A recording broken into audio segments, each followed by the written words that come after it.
I'm Judge Norbert Merrick. I'm the district judge here presiding in Jackson County. I've prepared two videos for prospective jurors and jurors to watch if you're interested in learning more about our process here that we're undertaking due to the COVID-19 pandemic here in the United States. I'm mandated by the Kansas Supreme Court to alter our normal jury procedures that some of you may be familiar with if you've previously served. So let me give you an outline of the procedures as they've changed. The most important part of our current process is that prospective jurors will not report to the Jackson County Courthouse. Please do not come to the courthouse. Rather, you are to report directly to the Jackson County Fairgrounds just south of town to Heritage Hall. At that location, you will find plenty of parking and a building that will accommodate our needs. As you exit your vehicle or dropped off and approach the building, you will be directed to enter through one of two doors. Some of you, based on your first letter of your last name, will be directed to a door facing the west. Another group of you, so that we're trying to approximately divide this in half, will be asked to enter doors facing south, but on the far east end of the building.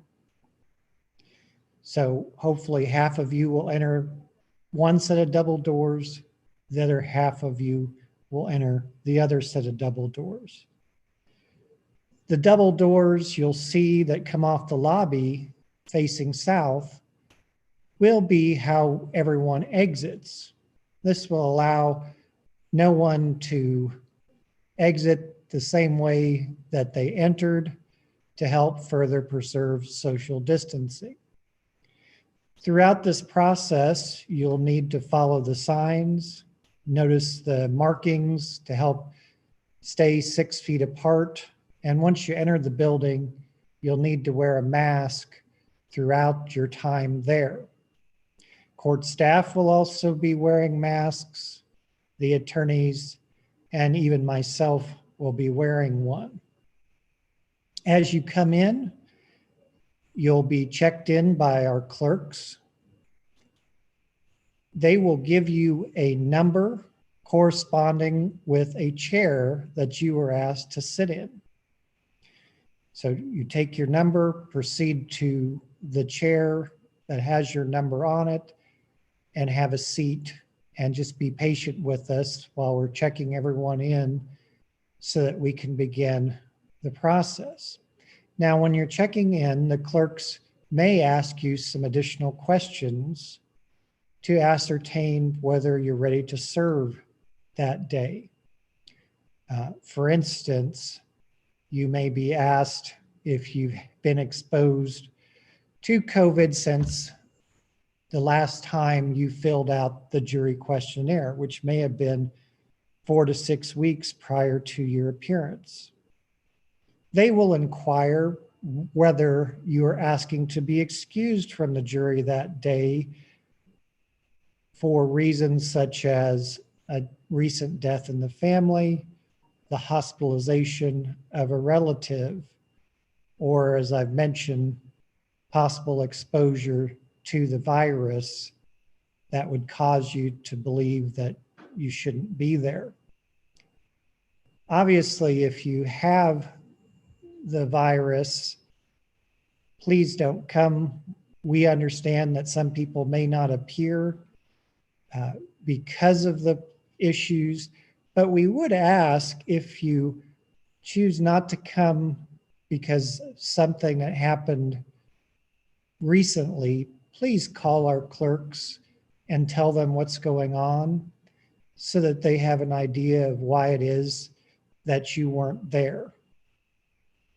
So once you're checked in and seated, and once we get everybody seated, we are attempting in many trials, not all of them, but for instance, in the next trial we have coming up, we want to qualify 24 jurors. There's going to be more than 24 of you there because during the process, some of you may be discharged for cause.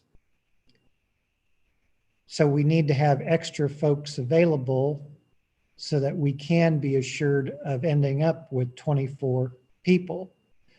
This process is a little bit unpredictable. Sometimes we only have 2 or 3 discharged for cause, but in unusual situations, we've ended up with 7 or 8 discharged for cause.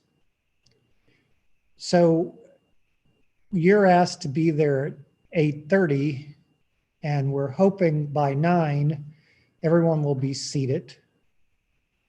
Our initial panel of prospective jurors will be sworn, and the attorneys will start to ask you questions to determine your eligibility to serve. If they have any concerns, they will ask the court to discharge you for cause. That doesn't mean you've done anything wrong. It just means that you perhaps can't be fair and impartial in this particular proceeding.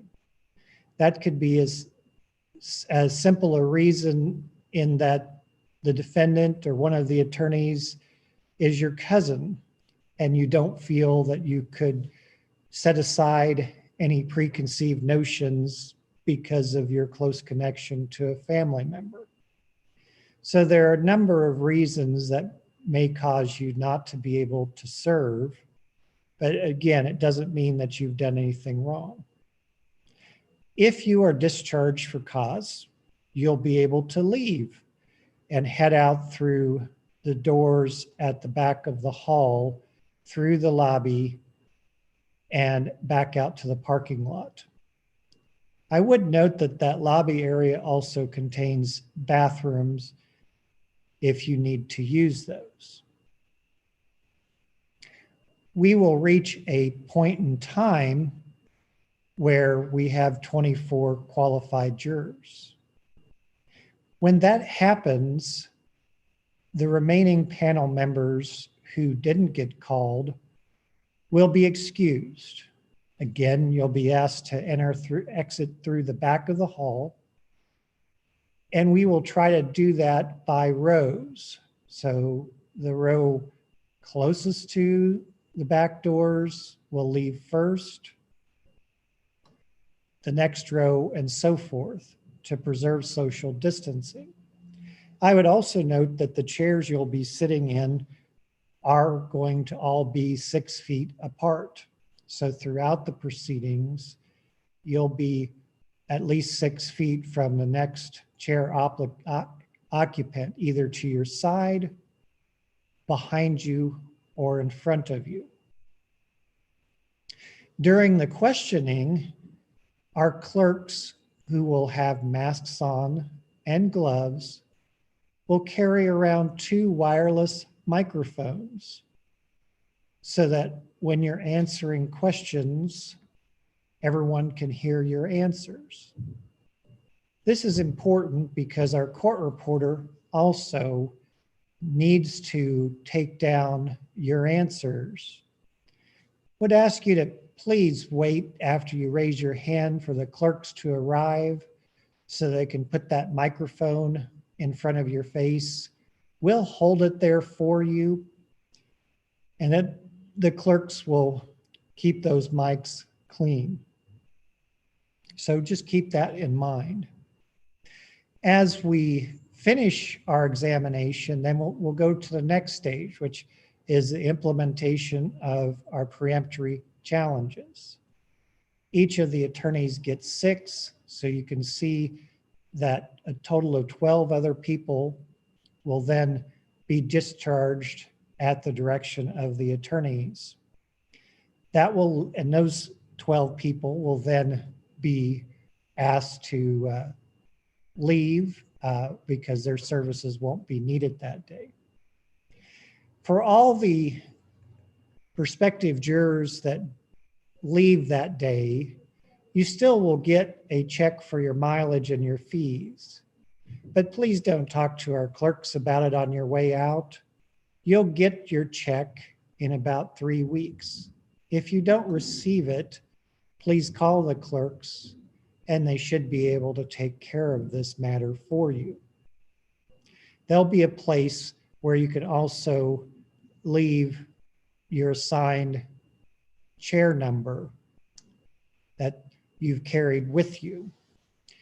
Those numbers will also be color-coded to assist you in finding your position in the room. Once we get down to the 12 jurors, we will have finished our jury selection process.